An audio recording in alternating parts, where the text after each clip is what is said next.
Selamat pagi.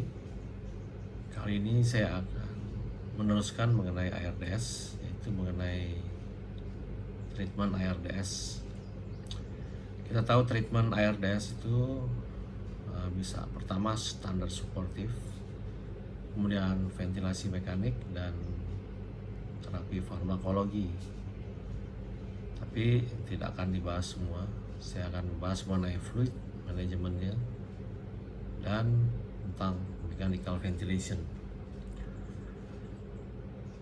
Jadi sebenarnya histori dari pemakaian tidal volume tinggi pada ventilator itu bermula dari suatu laporan kasus ya, waktu itu belum ada evidence base, oleh Henning Pontoppidan tahun 70.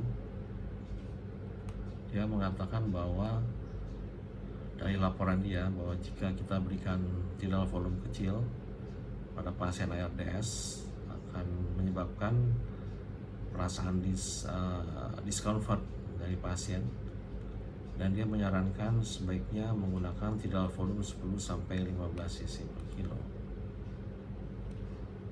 Dan dia mengatakan ribuan pasien yang diventilasi dengan cara ini, kekurangannya hanya adalah hipokapni, dan itu bisa diatasi dengan pemberian inspirasi CO2. Dan disinilah asal muasal tidal volume itu 10-15 cc per kilo.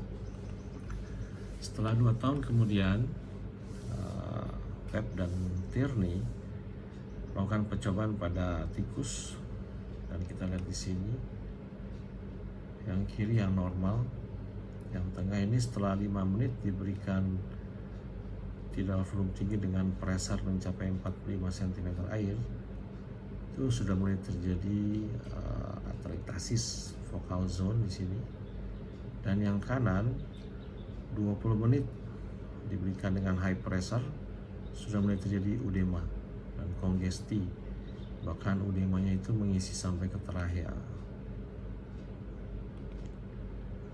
Dan Webb and Tierney juga meliti hubungannya dengan PIP.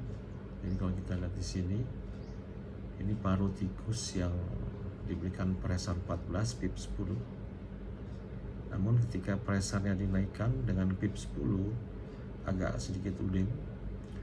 Namun yang lebih parah jika tanpa PIP dengan high pressure, terjadi kongesti. Dan setelah 24 tahun mulai dikenal bukan hanya kerusakan gross makroskopik, juga terjadinya ventilator induced gagal organ multiple oleh Sarsky dan Ranieri. Beliau mengatakan bahwa shear stress injury pada ARDS oleh ventilasi mekanik tidak hanya merusak paru itu sendiri, tapi juga memproduksi pro-inflammatory mediator dan menyebabkan distant organ injury atau disebut biotrauma.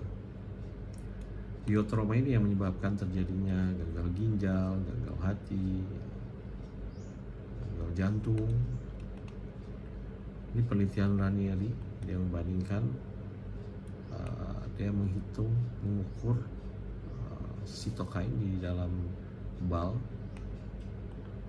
Ini PMN ternyata yang kontrol dengan lung protectivity yang tidal volume rendah, ternyata memang lebih menurun kadar PMN yang low tidal volume atau protektif. Demikian juga dengan interleukin 1 beta akan lebih turun jika tidal volumenya rendah. Ini juga penelitian lanjutan dia diperiksa pada bal dan plasma. Ini pada bal, TNF alpha itu lebih rendah berikutnya pada lung protektif dibanding yang kontrol. Demikian juga dalam plasma, kadarnya juga lebih rendah pada lung protective strategy. Demikian juga dengan IL-8 ya, dalam bal maupun dalam plasma, dan IL-6 juga lebih rendah pada bal dan pada dalam plasma. Kemudian mulai banyak timbul apakah gagal organ ini sebenarnya mechanical ventilation sebagai contributing factor. Mulai diteliti apakah ventilator ini yang men-trigger gangguan sistemik akibat respons stres dari alveolar. Ventilator induced lung injury menyebabkan terjadinya compartmentalization dari TNF alpha. Jadi secara hipotesisnya, postulasinya, ventilasi mekanik bisa menyebabkan biofisik injury dan juga biochemical. Biochemical ini karena terjadinya pada shear stress akan lepas sitokain, dan sitokain ini atau bakteri, ion bakteri akan spill over masuk ke dalam sirkulasi darah dan dibawa ke organ-organ tubuh. Terjadilah multi systemic organ failure. Kalau kita lihat ini dari NEJM, jadi pada waktu terjadi ARDS itu sendiri sudah lepas sitokain dan masuk ke dalam sirkulasi. Jadi ventilator induced lung injury dan sudah dihipotesis waktu itu bahwa mekanismenya demikian. Jadi injury mechanical ventilation terjadi lokal inflamasi dan spill over dari sitokain masuk ke dalam darah dan akan menyebabkan multi systemic organ failure. Akhirnya first clinical trial pada manajemen ARDS itu tahun 2000 yang disebut ARDS Network langsung diadu head to head antara tidal volume 6 cc per kilo dan 12 cc per kilo, dan dilihat ini efek parameternya. Suatu multi center, ada 10 center dengan RCT N-nya 432, 429, cukup banyak. Dan outcome-nya kita lihat, ini fraksi rasio PO2 FiO2 pada hari pertama, hari ke-7. Yang tradisional tidal volume memang bagus awalnya, tapi lama-lama signifikan turun di hari ke-7, memburuk. Sedangkan yang lower tidal volume memang awalnya rendah, tapi lama-lama makin naik. Demikian juga dengan kadar IL6 ya.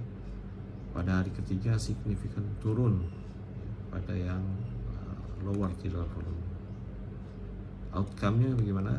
Kita lihat mortalitas 0,07 menurun antara yang lower dan tradisional. Juga breathing tanpa asisten atau lepas dari ventilator lebih banyak yang lower tidal volume, dan number ventilator day juga lebih banyak dari yang lower tidal volume. Bagaimana dengan mortalitas? Jadi mortalitasnya memang 0,007 antara yang lower dengan yang tradisional. Patomekanismenya bagaimana kalau kita lihat yang protektif? Kalau konvensional sudah dia high tidal volume, terjadi alveolar overdistensi, jadi misalnya tidal volume mencapai 900 dan dia tanpa PIP, sehingga sempat terjadi collapse dan berulang-ulang. Ini cyclical alveolar collapse, ini yang merusak paru. Kalau yang protektif, selain dia tidak terjadi overdistensi seperti ini, juga dia tidak terlalu jauh amplitudonya karena dia ada PIP, sehingga amplitudo lebih kecil amplitudonya dibanding dengan yang konvensional. Nah, bagaimana ARDS protokolnya? Jadi kita harus membuat target PO2, gak usah pakai AGD, tapi cukup saturasi pulse. Targetnya gak usah tinggi-tinggi, 88, 95, dan naikkan atau turunkan PIP step by step. Jadi misalnya kalau naik dari PIP 5 fraksi 40%, dari sini naik dulu PIP. Setelah PIP naik, jangan naik PIP lagi, tapi fraksi naik. Setelah fraksi naik, saturasi masih belum tercapai, ini naikkan lagi PIP sampai 10. Setelah PIP 10, fraksi dinaikkan 0,6, kemudian naik lagi fraksi. Kalau sudah 0,7, baru PIP-nya naik 12 lagi. Sampai di sini sama, ikuti saja caranya ini. Demikian juga waktu menurunkan, demikian vice versa. Jadi kalau kita lihat skematik presentasi dari ongoing lung injury dengan ventilator associated lung injury, Jadi pneumonia, sepsis, SIRS, dan ventilasi mekanik itu sendiri akan sudah menyebabkan lung injury. Kemudian pasien kita intubasi dengan ventilasi mekanik, maka terjadi pulmonary inflammasi dan terjadi VILI, lung injury lagi, tapi penyebabnya karena ventilator associated systemic inflammation dan multi organ failure. Jadi intervensi based on severity dari ARDS oleh Berlin Definition 2012 seperti sudah kita ketahui dibagi kategori mild, moderate, dan severe.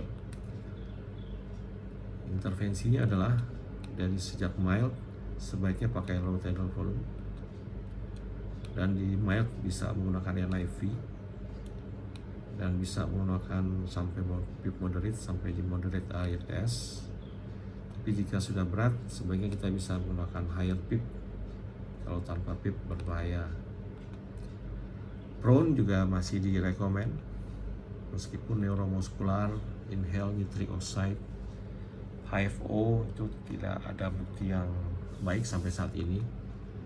Yang ada adalah ECMO, cuman alat ini mahal dan intervensinya high risk, extracorporeal membrane oxygenation, dan extracorporeal CO2 removal. Jadi pada kondisi ini di mana tidak bisa lagi menaikkan PIP karena paru akan rusak, maka oksigenasinya di luar tubuh. Jadi parunya diistirahatkan dan untuk meningkatkan PO2 dengan membran oksigenator. Dan untuk kategori ini sudah dibuktikan oleh Gattinoni antara mild, moderate, semakin berat ARDS, angka kematian itu semakin tinggi. Jadi demikian sementara untuk latar belakang dari terapi dan ARDS net. Nanti kita akan lanjutkan lagi berikutnya. Terima kasih.